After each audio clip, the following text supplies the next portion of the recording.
Hello everyone, అందరికీ నమస్తే. నేను మిస్ సింధుని. Welcome to our channel passion and fashion by Sindhu. ఇన్స్టెంట్గా ఏదైనా స్వీట్ తినాలి అనిపించినా లేదా అప్పటికప్పుడు క్విక్గా ఏదైనా స్వీట్ ప్రిపేర్ చేయాలి అనుకుంటే ఒక్కసారి నేను చూపించబోయే ఈ సేమియా చక్కెర పొంగల్ రెసిపీని ట్రై చేయండి.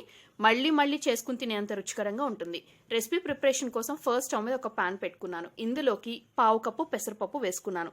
నేను పెసరపప్పుని క్లీన్ చేయలేదండి, డైరెక్ట్గా ఆ పార్ట్ని పాన్లోకి వేసేసాను. ఫ్లేమ్ని లో టు మీడియం అడ్జస్ట్ చేసుకుని పెసరపప్పు నుంచి మంచి సువాసన వచ్చి ఎట్ ద సేమ్ టైం పెసరపప్పు అనేది లైట్ గోల్డెన్ బ్రౌన్ కలర్ అయ్యే వరకు లో టు మీడియం హీట్లోని డ్రై రోస్టింగ్ అనేది చేసుకోవాలి. ఇలా డ్రై రోస్ట్ అయిపోయిన పెసరపప్పుని ఒక బౌల్లోకి తీసుకుని పక్కన పెట్టుకోండి. ఇప్పుడు తిరిగి అదే ప్యాన్లోకి 1 కప్పు వరకు సేమియా అనేది వేస్తున్నాను. ఈ సేమియా అనేది రోస్టెడ్ సేమియా కాదు. ఇప్పుడు మనం లో టు మీడియం హీట్లో సేమియా అనేది లైట్ గోల్డెన్ బ్రౌన్ కలర్ వచ్చే వరకు డ్రై రోస్టింగ్ అనేది చేసుకోవాలి. సో డ్రై రోస్ట్ అయిపోయిన ఈ సేమియాను కూడా ఇందాక పెసరపప్పు తీసుకున్న బౌల్లోకి తీసుకుని పక్కన పెట్టేసుకోవాలి. రెసిపీ ప్రిపరేషన్లో మీరు మనకి బయట షాప్స్లో దొరికే రోస్టెడ్ సేమియా కూడా యూజ్ చేయొచ్చు, బట్ అది తీసుకున్నా కూడా కొన్ని సెకండ్స్ పాటు ఇలా డ్రై రోస్టింగ్ అనేది చేసుకోండి.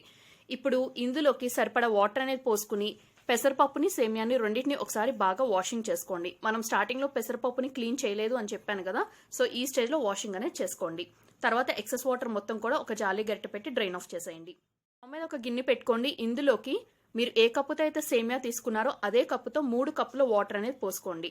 వాటర్ అనేది కేవలం లైట్గా గోరువెచ్చగా అయ్యే వరకు మనం బాయిల్ చేసుకోవాలి. వాటర్ లైట్గా గోరువెచ్చగా అయిన తర్వాత ఇందాక మనం డ్రైన్ చేసి పెట్టుకున్నటువంటి సేమియా పెసరపప్పుని ఇందులోకి వేసేసేయాలి.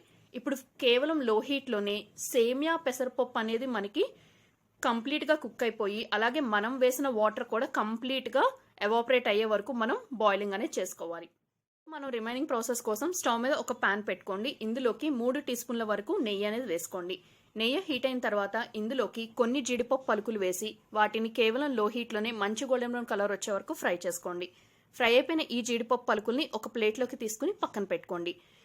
నేను ఇక్కడ మీకు సేమియా చక్కెర పొంగల్ రెసిపీ చూపిస్తున్నాను కదా. రెగ్యులర్గా మనం ప్రిపేర్ చేసుకునే చక్కెర పొంగల్ రెసిపీ అలాగే మరికొన్ని స్వీట్ పొంగల్ రెసిపీస్ కూడా మన ఛానల్లో ఆల్రెడీ పోస్ట్ చేశాను. వాటి తాలూకా లింక్స్ అనేవి పైన ఐకార్డ్స్లో షేర్ చేస్తాను. కుదిరితే ఆ రెసిపీస్ కూడా ఒకసారి చెక్ చేయడానికి ట్రై చేయండి. సో జీడిపప్పు పలుకులు ఫ్రై అయిపోయిన తర్వాత ఇందులోకి ఎండు కొబ్బరి ముక్కలు ఇలా చిన్నగా కట్ చేసుకున్నవి వేసుకోండి. వీటిని కూడా మంచి గోల్డెన్ బ్రౌన్ కలర్ వచ్చే వరకు లో హీట్లో ఫ్రై చేసుకుని ఫ్రై అయిపోయిన వీటిని కూడా ఒక ప్లేట్లోకి తీసుకుని పక్కన పెట్టుకోండి. లాస్ట్కి కిస్మిస్ అనేవి వేసుకుని ఇవి జస్ట్ పఫ్ అయ్యే వరకు ఫ్రై చేసుకుని వీటిని కూడా అదే ప్లేట్లోకి తీసుకుని పక్కన పెట్టేసుకోండి. రెసిపీ ప్రిపరేషన్లో మీరు కావాలనుకుంటే బాదం పప్పులు కూడా యూజ్ చేసుకోవచ్చండి. జీడిపప్పు, కిస్మిస్, బాదం పప్పు ఇవి ఏవి వేసినా వేయకపోయినా ఎండు కొబ్బరి ముక్కలు మాత్రం ఖచ్చితంగా వేసుకోండి. ఎందుకంటే చక్కెర పొంగల్ అంటే మెయిన్గా మనకు గుర్తొచ్చేదే ఎండు కొబ్బరి ముక్కలు. ఈ రెసిపీ ప్రిపరేషన్లో పచ్చి కొబ్బరి యూజ్ చేయొద్దు. ఎండు కొబ్బరి లేకపోతే వదిలేసేయండి. పచ్చి కొబ్బరి మాత్రం వేయొద్దు. టేస్ట్ అనేది కంప్లీట్గా చేంజ్ అయిపోతుంది. మధ్యలో మనకి సేమియా పెసరపప్పు ఎంతవరకు కుక్ అయినాయో ర్యాండమ్గా చెక్ చేసుకుంటూ ఉండండి. మనకి ఏ స్టేజ్ వరకు కుక్ అవ్వాలంటే సేమియా అనేది పట్టుకుంటే ఈజీగా 2గా తునిగిపోవాలి. పెసరపప్పు అనేది పట్టుకుంటే గట్టిగా ఉండాలి, అంటే పలుగ్గా ఉండాలి. అట్ ద సేమ్ టైం సాఫ్ట్గా కూడా మెదిగిపోవాలి. ఆ స్టేజ్ వచ్చే వరకు కుక్ చేసుకోవాలి. ఇప్పుడు ఇందాక మనం ఈ డ్రై ఫ్రూట్స్ ఫ్రై అయిపోయిన తర్వాత ఆ ప్యాన్లో కొంచెం నెయ్యి అనేది ఉండిపోతుంది. ఆ ప్యాన్లోకి 3/4 కప్పు షుగర్ వేసుకోవాలి, 1/4 కప్పు బెల్లం వేసుకోవాలి.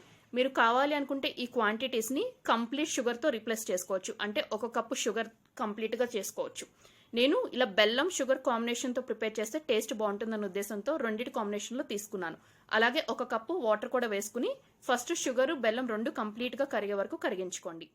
ఇన్వేళ మనకి సేమియా పెసరపప్పు 2 కూడా బాగా కుక్ అయిపోయి వాటర్ అంతా ఎగిరిపోయి ఉంటుందండి. ఫ్లేమ్ అనేది టర్న్ ఆఫ్ చేసేయండి. అప్పుడు ఈ లోపు మనకి ఈ షుగర్ బెల్లం కూడా 2 కూడా వాటర్లో బాగా కలిసిపోతాయి. వీడియో క్లిప్లో చూపిస్తున్నట్టు ఈ పాకం నుంచి కొద్దిగా తీసుకుంటే 2 ఫింగర్స్ మధ్యలో జస్ట్ స్టికీగా రావాలి. అలా వస్తే మనకి పాకం అనేది టెక్స్చర్ సరిపోతుంది. ఇప్పుడు ఫ్లేమ్ని లోలోకి అడ్జస్ట్ చేసుకుని ఇందాక కుక్ చేసి పెట్టుకున్నటువంటి పెసరపప్పు సేమియా మొత్తాన్ని ఇందులోకి వేసేసి బాగా కలుపుకోండి.